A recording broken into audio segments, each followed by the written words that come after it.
Sejam bem-vindos às conversas do Fim do Mundo. O viajante desta semana é geólogo e tem percorrido várias partes do mundo em busca de metais. Europa, América, África.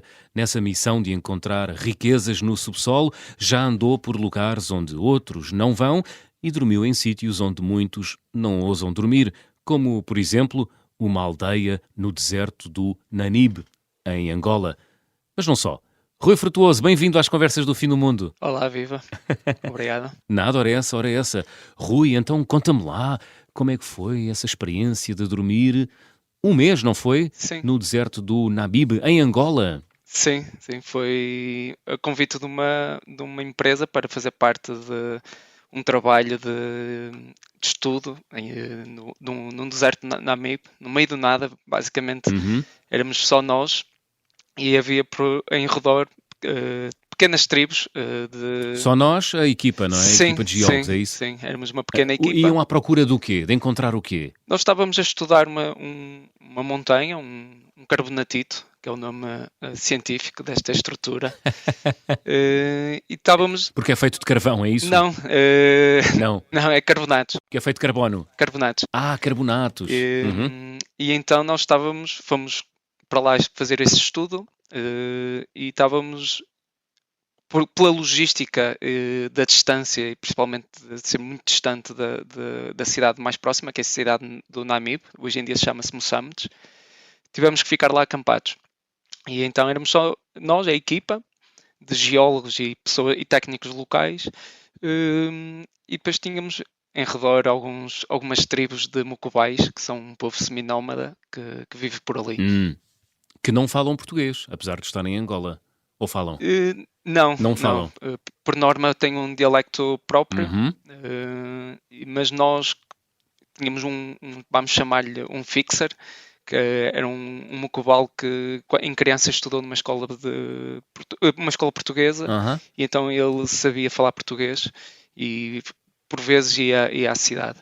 E então era a pessoa que ficou connosco, e então fazia aqui a tradução com alguns dos mucubais que iam passando pelo nosso acampamento. Muito bem. Deve ser uma experiência incrível, não é? Poder, para já, dormir um mês no deserto, não é? E depois contactar, não sei se havia muito contacto, mas pelo menos estar ali próximo de autóctones, não é? Sim, sim. Assim, eu já tive experiências assim de isolamento, mas é que Sim. nesta escala acho que foi a maior, porque primeiro é um deserto muito extenso, no mapa é mesmo localizado no meio do nada, e sim, tínhamos este contacto diário. Muitas vezes eu acordava muito cedo e muitas vezes quando acordava havia 2 ou 3 mucubais à lareira, na nossa lareira, Sim. e pronto, e tentávamos comunicar da forma possível. Outras vezes eu ficava sozinho no acampamento a trabalhar nos dados e apareciam sempre uma outra criança mais curiosa, que até tem uma história engraçada com uma delas. Partilha? Pronto, uma vez chegou um rapaz, não tinha mais que 12, 13 anos, num cavalo branco enorme, e fica com uma cara muito séria, muito desconfiado, e pronto, eu sabia, e depois partilharam comigo que ele ouve falar muito das histórias de fantasmas e possivelmente achava que eu era um fantasma. E então ele ficou ali muito desconfiado e eu tentei criar ali uma aproximação e quebrar ali um bocado ali o gelo. E então chamei para a minha beira, comecei-lhe a oferecer, eles gostam muito de garrafas vazias, e comecei-lhe a oferecer garrafas. Ah, é? Porquê? Para transportar leite e água, Ah, ok. essencialmente, mas principalmente o leite, e depois para conseguirem vender entre si. Uhum. E então ele veio para a minha beira, sentou-se assim ao meu lado e comecei-lhe a mostrar fotografias do telemóvel, fotografias de Portugal e um pouco do mundo. E uma das fotografias tinha aqui no Gerês com neve, tudo pintado de branco, e Sim. estava a passar assim depressa e ele ficou muito admirado e pediu-me para ele voltar atrás. Uhum. E depois ele ficou assim com um ar muito estranho a olhar para a fotografia. E depois é que me apercebi que ele possivelmente não sabia o que era neve. Pois. E então numa de tentar explicar o que seria neve e gelo, abri uma arca, que tínhamos lá uma arca com algum gelo ainda, e comecei a tirar o gelo para ele ter essa percepção do que seria neve. E ele Sim. lá realizou o que seria e ficou super admirado, ficou bastante excitado. E nos dias seguintes estava constantemente a chamar outras crianças para vir ao acampamento para eu lhe mostrar as fotografias Uhum. e fazer o mesmo.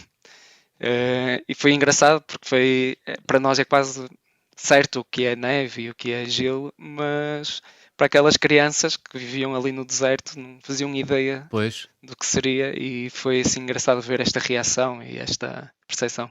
E tocavam no gelo, Rui? Sim, sim, sim. Ficavam E muito assustados. Sim, assustados? sim. Até pela sensação. Sim. E era engraçado. Eles depois riam-se e fugiam. Foi assim uma experiência bastante engraçada de convivência. Filmaste isso? Não, por acaso não. Tirei fotografias pá! com o miúdo, Sim. mas não tenho Não te vídeos ocorreu disso, na não. altura. Não é daquelas coisas. Viveste o momento. É isso. Viveste o É momento. isso, é isso.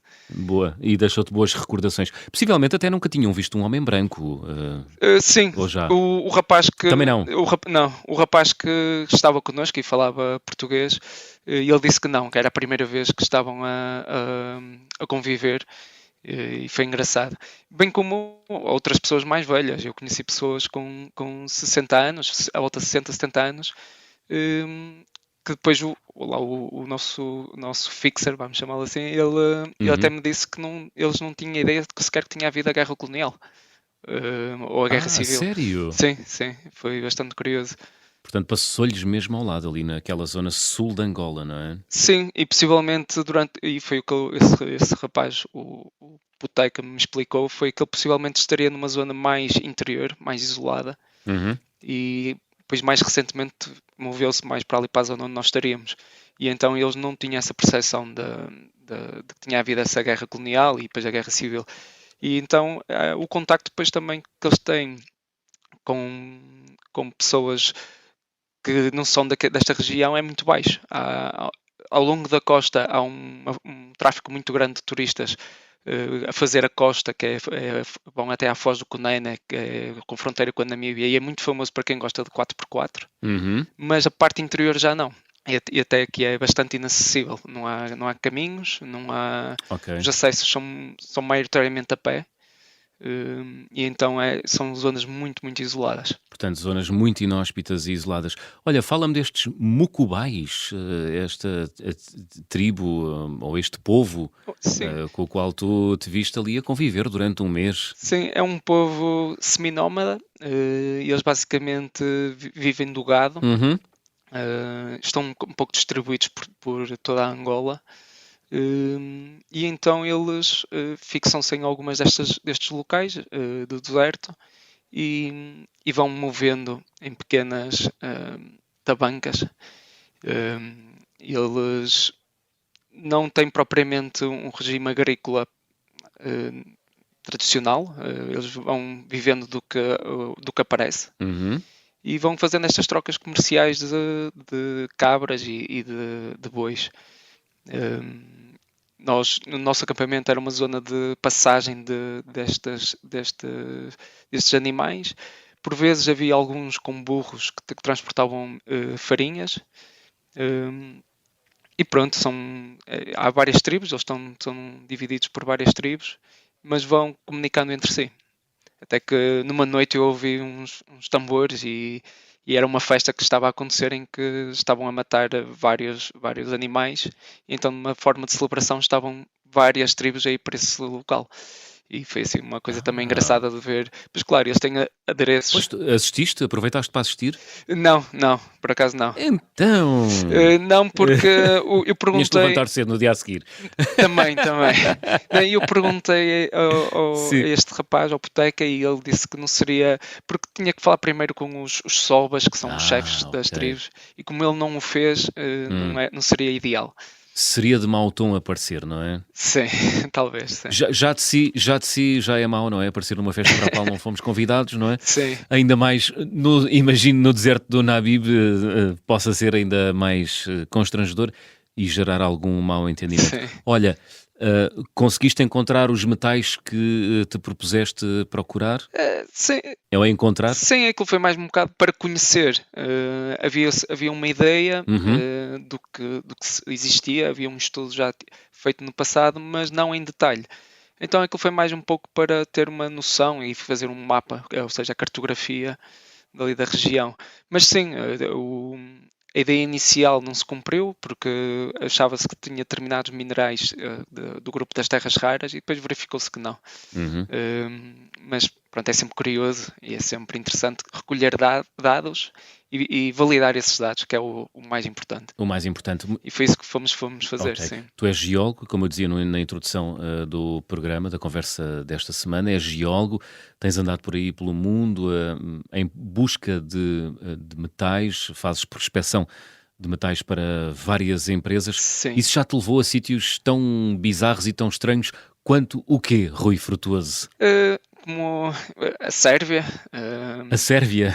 A Sérvia é rica em quê? é um pouco de tudo, na verdade. Uhum. Muito rica em cobre, tem algum ouro, Uau! mas maioritariamente é um país que atualmente tem umas explorações grandes de cobre. E depois é um país que mais recentemente descobriu-se um grande depósito também de lítio, que é um mineral específico até só daquela região, mas é um país que no passado, durante a época soviética e da Jugoslávia, foi explorado para vários metais. Ok. Portanto, rica em lítio, portanto vai ser o nosso concorrente no futuro.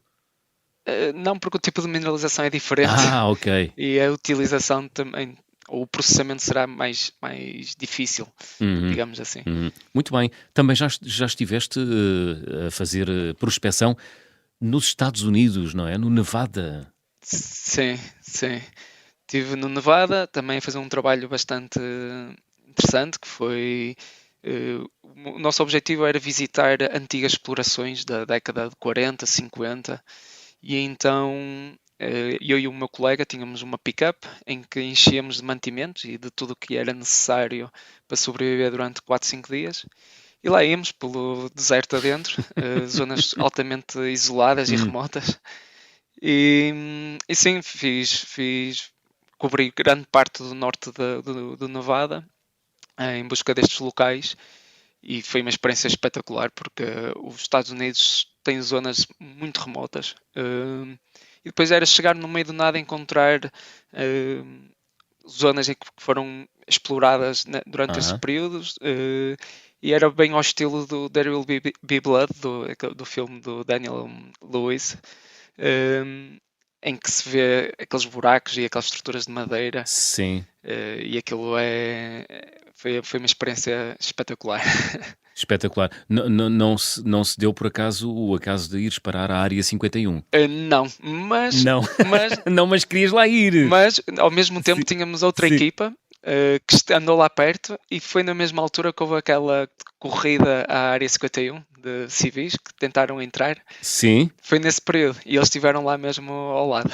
Uhum. Estamos a falar de uma base da Força Aérea dos Estados Unidos, enfim, envolta em grandes teorias da conspiração, não é? Sim, Alegadamente é lá que está guardado um corpo de um extraterrestre, sim, sim. não é? É verdade. Uma área super isolada e muito guardada, não é? Sim, Se- supostamente sim. supostamente, quer dizer, Oh, supostamente está lá um ET, mas é muito vigiada. sim, sim, é Hum. verdade, é verdade. Também todo o resto do estado do Nevada, ou não? Vai havendo umas bases militares aqui e ali. Uhum. Pronto, eu não assisti eu só de passagem em algumas estradas principais, mas dos locais onde estive não assisti a isso. O que há sim é aqueles grandes ranchos em que depois lá dentro é o verdadeiro faroeste, não é?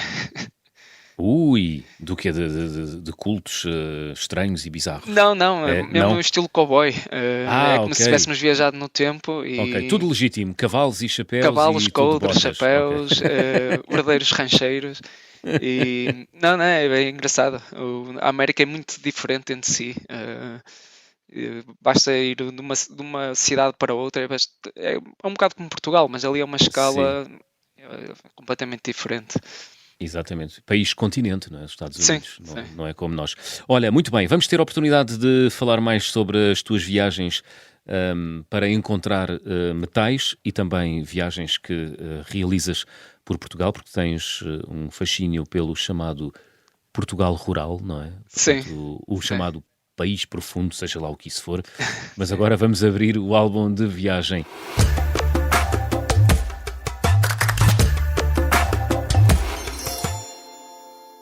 Rui Frutuoso, guardas em casa algum objeto que tenhas trazido das tuas viagens e que seja muito, muito, muito, muito especial?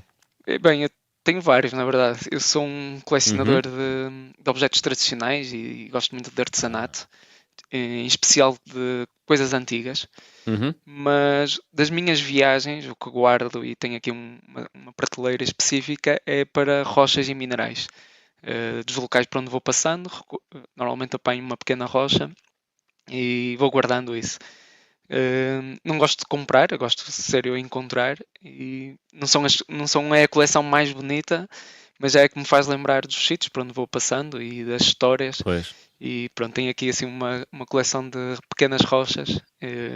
São as É tuas, não isso, é? Que tu sim. apanhaste. Há alguma raridade? Não, por acaso Não? Alguma rocha com pedacinhos amarelos brilhantes de ouro não, também não, agarrados? só o ouro dos Também tolos. não! Só Oh! o ouro, Diz, só diz, o diz. ouro dos tolos, que é pirite. Ai, o ouro. Ai, é assim que se chama, o ouro dos tolos, a pirite. Sim, sim. Porque antigamente as pessoas encontravam um pirite e achavam que seria ouro. Ah, E depois não, não é? não era. Qual é a diferença entre pirite e ouro? Bem, o ouro é um elemento nativo, Uhum. é ouro puro. Já a pirite é ferro e enxofre. Ah, Tem um brilho metálico muito semelhante ao ouro, mas é completamente distinto. ok. E não há ouro na Não, tua prateleira. Portanto, senhores ouvintes, se têm ideias de ir assaltar a casa do Rui Frutuoso, não não vale vale a a pena. pena. Não, não eu costumo dizer que sou um geólogo um bocado seca, porque Então, eu prefiro as rochas que têm uma história mais, vamos dizer, conceptual do que beleza. Por exemplo, uma das amostras mais bonitas que eu tenho é um seixo uhum, rolado que esteve num glaciar e esse, possivelmente de uma moreia, e esse glaciar desprendeu-se, foi por mar adentro, o gelo foi derretendo e esse seixo caiu no sedimento fino do fundo do ok. oceano. E essa rocha foi encontrada ali em Valongo. Pronto, eu prefiro amostras que têm esta história por trás, esta história geológica, do que às vezes aquelas amostras perfeitas e bonitas. Portanto, gostas de sentir que o tempo passou por uma determinada rocha, é isso? Sim, sim, é isso mesmo. Boa, boa. Muito bem, estamos à conversa com o geólogo Rui Frutuoso. Fazemos aqui uma curta pausa na conversa desta semana. Regressamos já a seguir.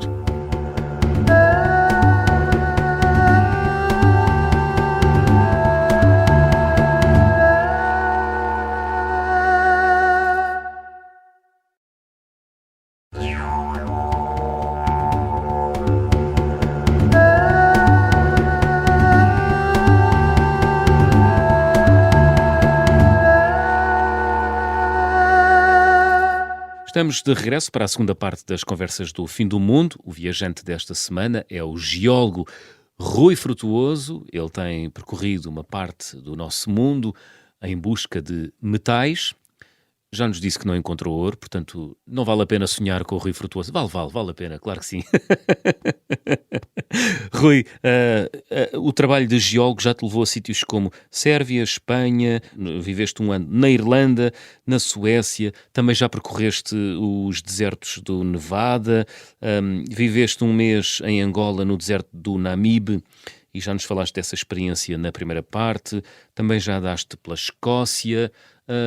Olha, diz-me, Sim. Portugal, comparado com os outros países, nós somos geologicamente ricos ou geologicamente pobres?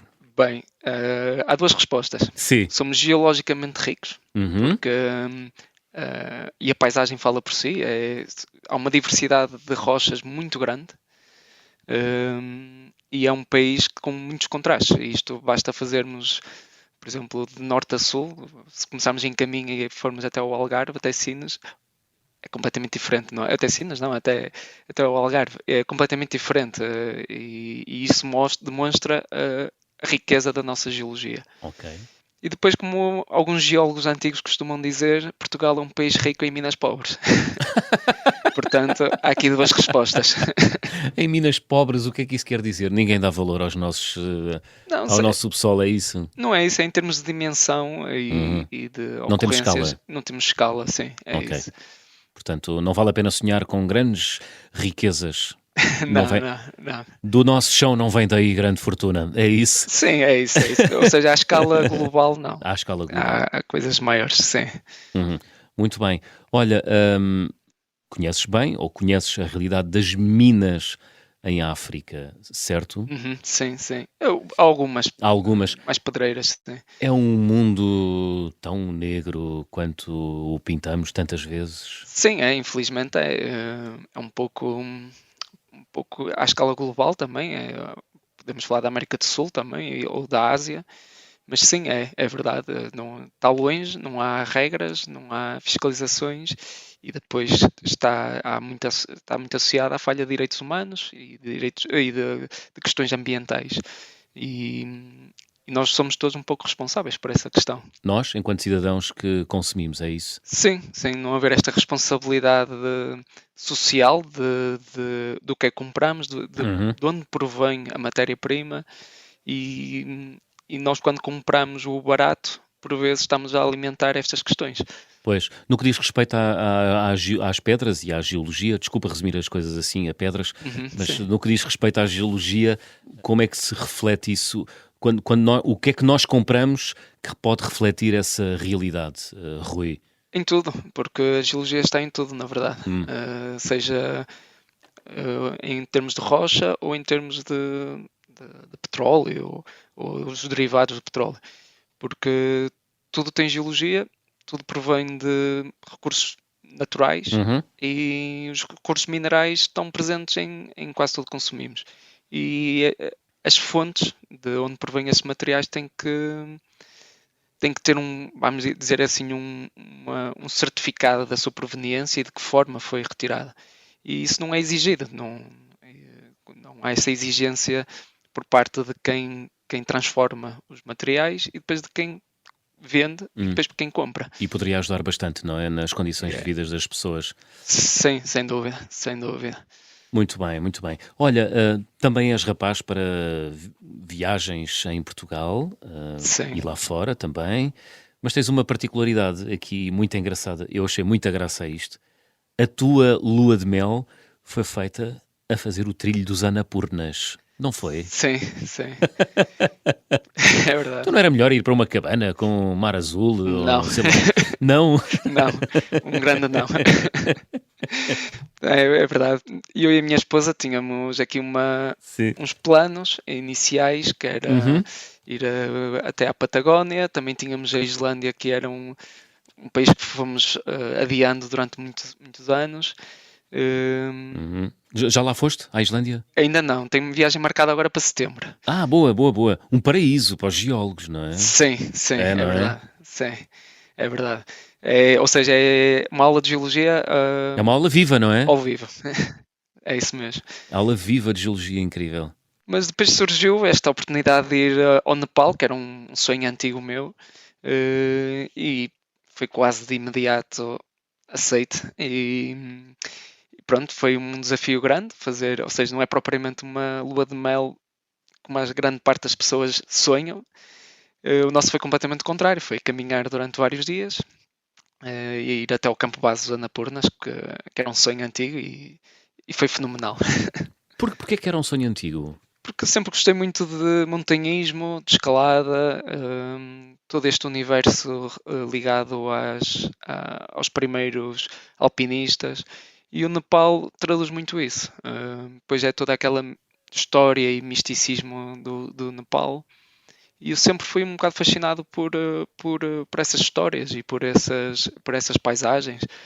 E é o teto do mundo também, não é? Exato. E então eu sempre gostei muito do Nepal e sempre fui um fã todo o universo associado a isso. Ah, E então eu sempre achei que pá, era aquelas coisas que tem que se fazer, não parecia que é? estavam distantes e tinha assim, obrigatoriamente tinha que fazer. Tu eras aquele miúdo que abria as enciclopédias e ficava deslumbrado com as imagens? Sim, sim. Sim. Eu, eu costumo dizer, eu tenho uma paixão muito grande pelo Parque Nacional da Peneda Gerês.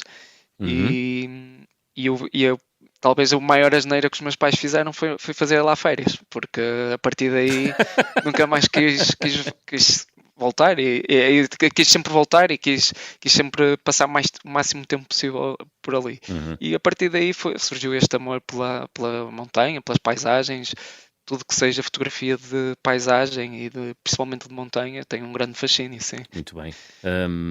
Também já fizeste os Alpes de mochila às costas, certo? Certo, sim, também Quantos dias, Rui? foi cerca de uma semana, à volta de 10 dias, se não estou em erro. Mas sim, também era um local que eu não conhecia e então nada melhor do que fazer de mochila às costas a pé e percorrer vários locais. Hum. E então, Em Portugal não há montanhas dessas, não é? Os Alpes são uma montanha nova, não é? Jovem, é assim que se diz na sim, geologia. é. Porque nós em Portugal só temos montanhas velhas, não é? Sim, São aquelas baixinhas, barrigudas, redondinhas. que já foram varridas pelo tempo, pela erosão, Isso. sim, e sofreram com, vamos, que é este evento que forma as montanhas, que se chama orogenia, Hum. e sofreram com a orogenia alpina, no caso as nossas montanhas, daí terem sido arrasadas. Supõe-se que, por exemplo, aqui os nossos maciços eram maiores que os Himalaias. Uau! Quando dizes nossos maciços, é Serra da Estrela? Serra da Estrela, o Bem, Gerês, todo o norte de Espanha. ok. E sim, os Alpes é uma escala diferente também. Uhum. Estamos Portanto, é aqui. Portugal há não sei quantos milhões de anos atrás. Sim, é isso, é isso. É? Portugal é esta orogenia, ou seja, Sim. tem cerca de 300 milhões de anos e depois o caso dos Alpes é muito mais recente. Uhum. Mas depois também é em termos visuais. Pois é, são bicudas, não Sim, é é? completamente diferente e ali sim já podemos chamar alta montanha, enquanto aqui em Portugal é baixa montanha. Baixa montanha. Eh, Mas para começar é bom, não é? Para Sim, começar aqui. sim, eu costumo dizer que, por exemplo, caminhar no Serra do Gerês é muito mais difícil do que alguns sítios no mundo e eu Porquê? já tive essa experiência, porque é uma serra muito mais agreste, os caminhos não são muito fechados, são caminhos com o granito depois há esta característica de ser difícil de progredir e eu tenho esta percepção e vou falando isso com muitos amigos. Mas porquê? Porque se transforma em areia, é isso? Sim, Não. também, e depois a vegetação fecha muitos caminhos, os Hum. acessos são muito mais exigentes fisicamente, coisa que eu, pelos sítios que vou passando, às vezes não sinto o mesmo. Eu nos Alpes não sentia tanta dificuldade em caminhar e, claro, quando passamos para uma zona mais glaciar, aí sim, tem outros riscos. Mas no caso daqui Zona glaciar com gelo. sim, com gelo, sim. Uhum. Temos que manter aos caminhos, há certos casos é preciso usar cordas, Uhum. mas falando num ambiente similar aqui ao Serra, eu costumo dizer que isto é muito mais, eu considero muito mais difícil, sim. Ok, muito bem. Então, mas fala-me dessa viagem de 10 dias a caminhar pelos Alpes de mochila às costas. Onde é que começaste, Rui? Comecei em Geneva, que foi onde é o aeroporto, sim, Suíça? e na Uhum. Suíça, e depois visitei algumas cidades, um pouco para fazer aquele roteiro turístico e visitar amigos. É um postalinho, não é? A Suíça. Sim. Mas rapidamente quisemos sair e ir para a parte de montanha e Aham. então começámos ali no Sopé do Eiger, em Greenawald. Fizemos lá uma série de trilhos, fomos para a parte do glaciar acima e depois fizemos lá alguns trilhos. Fomos para Zermatt, sempre usando transportes públicos e caminhando. Uhum. E em Zermatt, que era um dos nossos objetivos, era ir até o Matterhorn e ficar lá a dormir no abrigo de montanha. E depois foi caminhar um pouco por ali pela região e fazer alguns trilhos e depois ir para Chamonix, já na parte francesa, Ok, para a no estância. Sopé de Monte Uhum. Branco. e também fizemos lá alguns trilhos em que... Tens ideia de quantos quilómetros andaste nesses 10 dias, Rui? Não, por Não. acaso não. Foram alguns quilómetros. Não ligaste o Strava? Não. Não. Então não existe. Se não ligaste o Strava, não existe. Não, eu por acaso por vezes gravo no relógio, mas neste caso não. Devo ter algumas ou outras Andavas a vídeos. passear. Sem aproveitar. Eu nisso sou um bocado. Há uma forte indústria, não é? De caminhada nos Alpes. Sim, não sim, é? é a meca, vamos dizer que é a meca Claro. dos grandes trilhos e depois Uhum. dá para fazer um pouco de tudo, de escalada, alpinismo, caminhada, trail, e ali sem dúvida que é a meca. E pronto, e depois as paisagens são paisagens incríveis e são relativamente acessíveis. Pois, tudo verdinho, não é? Tudo bem tratado. Sim, depois há tudo também. Há aquela parte muito verde, muito alpina, aquela típica vegetação alpina. Uhum.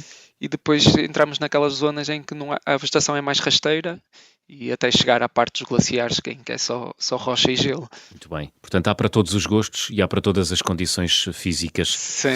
No teu caso foi muito difícil, do ponto de vista físico, esta viagem de 10 dias a pé pelos Alpes, Rui? Não, nem por isso, não. És um jovem cheio de força. Não, eu e a minha esposa estamos habituados também a fazer muitos trilhos de vários dias aqui pela Serra de Jerez e assim, aqui um bocado mais pelo norte de Portugal. E nós, pelo menos todos os meses, vamos fazendo caminhadas e então estamos adaptados a este tipo de viagem. Depois pronto, também íamos ficando em refúgios, o que dá outro conforto também. Mas não foi assim, não considero que tenha sido difícil. Tens também um fascínio pelo chamado Portugal rural. Porquê, Rui? Não sei. Não sei. Não consigo explicar. Na verdade, gosto muito de... Gostas de tudo o que é inacessível e pouco explorado, é isso? Sim. Dá-te essa sensação de exclusividade. Sou o primeiro a chegar aqui, é isso? Nem é tanto isso. Nem é tanto.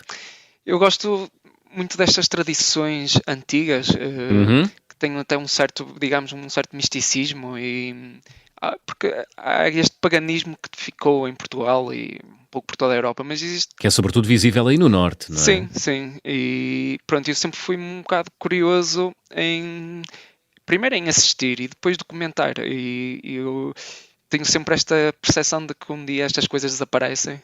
E então eu gosto de captar e ter estas coisas documentadas. Portanto, há um corre em ti, uma veia de antropólogo... num corpo de geólogo, é isso? É verdade.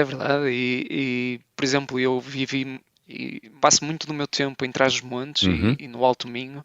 São locais em que me sinto bem e estas tradições e vamos dizer que estas festas pagãs são algo que acho estranho, dada a nossa história recente e um bocado ou seja, a religião cristã está muito patente e durante o Estado Novo houve esta tentativa de acabar com muitas destas tradições e isto permaneceu e então eu acho curioso como em locais super distantes e sofreram este isolamento durante o Estado Novo e mais recentemente com o êxodo rural ainda permanecer e então eu sempre fui muito curioso. É uma espécie de afirmação cultural, não é? Sim. Dessas aldeias e dessas regiões. Sim, é verdade. E depois também muitas destas tradições foram ocultas das pessoas que não eram destes locais e agora começa a haver um bocado esta abertura. E então eu gosto muito destas festas e tento percorrê-las. Muito bem. Sim. Muito bem, fantástico. Olha, Rui, estamos a chegar ao fim. Isto o tempo, sabes como é que é, não é? Voa, não é? Vamos fazer o check-out? Vamos lá. Vamos lá. Então vou pedir-te para completares as habituais frases. Na minha mala vai sempre... Olha, na minha mala vai sempre um canivete. Um canivete. Eu, muito bem. Desde criança que ando com canivetes e tenho sempre um canivete nas mochilas. E é um objeto que tenho sempre comigo. Boa. A viagem com mais peripécias que realizei até hoje? Eu aqui vou dizer Sérvia. Sérvia. Então. Como um bom país dos Balcãs, é um local onde tudo acontece. Não é? É um verdadeiro filme do Costa Rica. Define tudo. Não, é desde, por exemplo, ser convidado para uma festa que é a celebração dos Santos da Família, é uma festa mais especial que o Natal, e de repente ser quase o protagonista de uma festa, e depois, claro, muita ráquia, muita música, e isto ocorre assim do nada, verem-nos, convidarem e aceitar, e de repente estar num filme do Costa Rica. Do Costa Rica. Acho que não há a forma melhor de traduzir o que se passa nestes locais. Sentiste no Gato Branco, Gato Preto, não é? Sim, totalmente. Totalmente. Olha, o carimbo de passaporte ou o visto mais difícil de obter? Eu não tenho. Não tens? Foi sempre tudo fácil. Então avancemos. Durante as minhas entradas em Angola, porque foi o período de Covid, foi sempre ali um bocado sempre estranho, mas acho que é o normal. Portanto, não posso dizer que tenha assim nada difícil. A recordação de viagem mais cara? Nada especial.